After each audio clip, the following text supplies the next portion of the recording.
Welcome to the first video of the GATED series. A playlist of videos dedicated to guiding the common, average person on improving their digital privacy and security.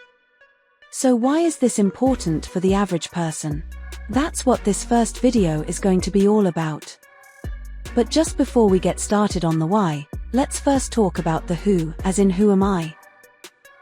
I have a slightly old PC, running Windows 11. I think it's about 8 years old now. I have a MacBook Air for my work. I have an Android phone, and not even a very good one. It cost about $200, and is one of the mass-produced ones with everything standard Android.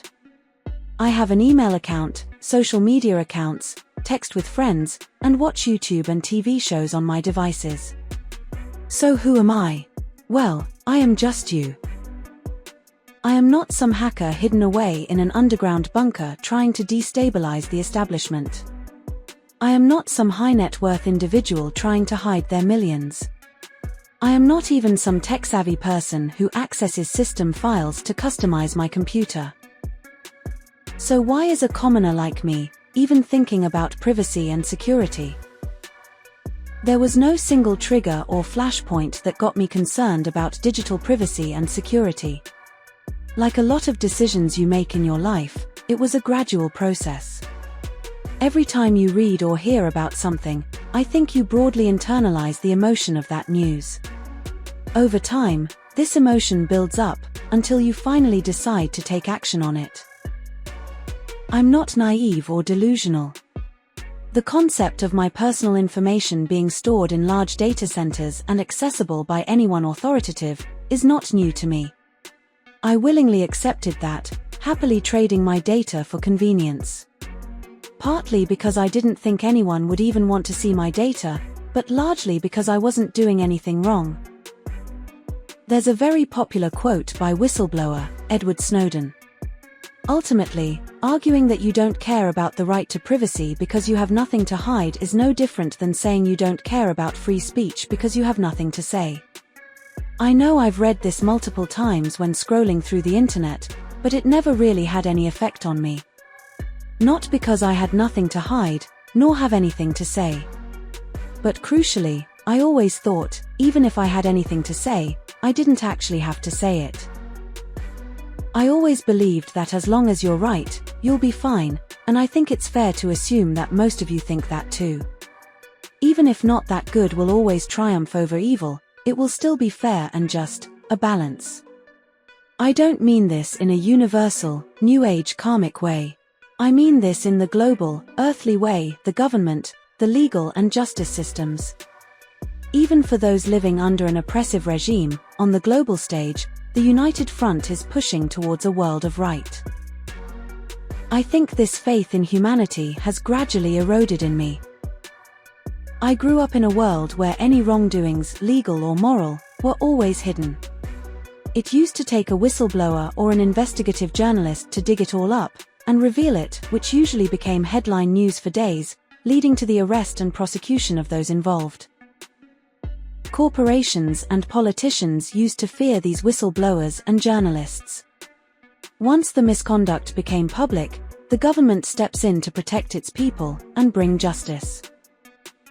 But this entire paradigm has now shifted. All the wrongdoings are now completely in the open, some even go so far as bragging about it. Most seem to be shielded from any repercussions, and it's the whistleblowers and journalists who live in fear. Not just in fear of reputation or monetary loss, but in fear for their lives. The need for privacy and security is no longer just for those looking to create chaos, it's now become necessary for just the normal person, who expects fairness in the world. When I first started thinking about the outline of this video, I spent a lot of time trying to think how best to phrase every sentence carefully, so I don't come off as some conspiracy theorist, sitting in a darkened room with a tin-foil hat. But as I write the paragraphs of the world today, I realize it was an unnecessary concern. I don't need to dig up buried news, or draw a red thread between obscure events trying to link them. It's all out in the open, and you've already come across most of them just in your everyday browsing. So actually, you already know the why. How many times have you avoided searching for something because you didn't want it associated with your algorithm? How many times have you kept quiet when you notice a small discrepancy at work for fear of reputation and job loss? How many times have you had to avoid complaining because any small criticism these days is seen as an attack on the entire system and not just a specific rule? So yes, you already have your own why, and the list of reasons is extensive. For those of you who might be still sitting on the fence, I'll give you these analogies. Privacy is like having curtains in your home. You don't use them because you have something to hide, you use them to keep your space private. Security is like having locks on your front door. You use them to keep your things secure, to prevent people from coming in and stealing them. If I had to further expand on those analogies, your house is now made of glass, and you live in a rough neighborhood. Curtains and locked doors are becoming more important. Since we've covered the who and the why, you might be wondering the when, and that has a very simple answer. Now. Your application of privacy and security measures cannot be retroactive. It's even too late, if you are deciding to do it at the moment you want to hide. The reasons for this become very clear, as we go through the rest of the video series. In the next video, I will be outlining the how. How can an average person, with minimal to zero computer skills, actually protect themselves?